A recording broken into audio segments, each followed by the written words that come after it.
നമസ്കാരം. മലയാളി വാർത്തയിലേക്ക് സ്വാഗതം. ജീവന്റെ സാന്നിധ്യമില്ലാത്തതിന്റെ പേരിൽ അറിയപ്പെടുന്ന ചാവുകടലിന് സമീപം അത്ഭുതകരമായി ശുദ്ധജല തടാകങ്ങളും സസ്യങ്ങളും മത്സ്യങ്ങളും പ്രത്യക്ഷപ്പെട്ടു.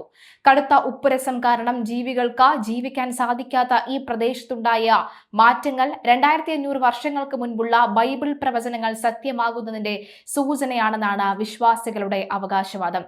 ലോകാവസാനം, ക്രിസ്തുവിന്റെ രണ്ടാം വരവ്, പ്രകൃതിയിലെ മാറ്റങ്ങൾ എന്നിവയുമായി ബന്ധപ്പെട്ട് ബൈബിളിൽ പറയുന്ന പ്രവാചകന്മാർ പ്രവചിച്ച കാര്യങ്ങൾക്ക് സമാനമാണ് ഈ സംഭവങ്ങൾ എന്നാണ് ഇവർ ചൂണ്ടിക്കാണിക്കുന്നത്. ശാസ്ത്രജ്ഞരുടെ വിശദീകരണം എന്ന് പറയുന്നത് ഇത് ലോകാവസാനത്തിന്റെയോ അല്ലെങ്കിൽ അത്ഭുതങ്ങളുടെയോ തുടക്കമല്ലെന്നും കൃത്യമായ ശാസ്ത്രീയ കാരണങ്ങൾ ഇതിന് പിന്നിലുണ്ടെന്നും ഗവേഷകർ വ്യക്തമാക്കുന്നു.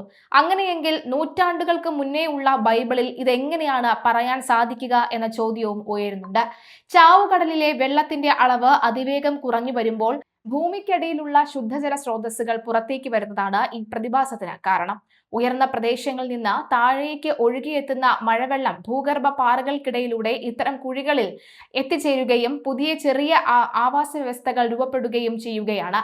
ചാവുകടൽ വറ്റുന്നത് മൂലം പ്രദേശത്ത് 5000-ലധികം ഭൂമി ഇടിച്ചിൽ കുഴികൾ രൂപപ്പെട്ടിട്ടുണ്ട്. ഇത് പരിസ്ഥിതി നാശത്തിന്റെ ഭാഗമാണെന്നും ശാസ്ത്രജ്ഞർ അഭിപ്രായപ്പെടുന്നുണ്ട്.